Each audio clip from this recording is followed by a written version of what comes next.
ती कचरा दुसरीकडे न टाकता घंटागाडीची वाट पाहत उभारलेली आहे. तिथे 4 व्यक्ती पाहाल तर पूर्णपणे तुम्ही कचरा विलगीकरण करण्यासाठी बॉक्सेस ठेवलेले आहेत, त्याच्यामध्येच ते कचरा टाकतात.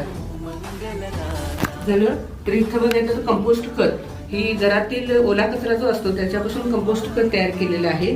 त्याचा वापर करून तिनं परसबाग फुलवलेली आहे. इथं पाहाल तर पक्षी मेल्यानंतर जेव्हा त्यांच्या शरीरामध्ये पाहण्यात आलं तेव्हा प्लॅस्टिकचे कण आढळून आले.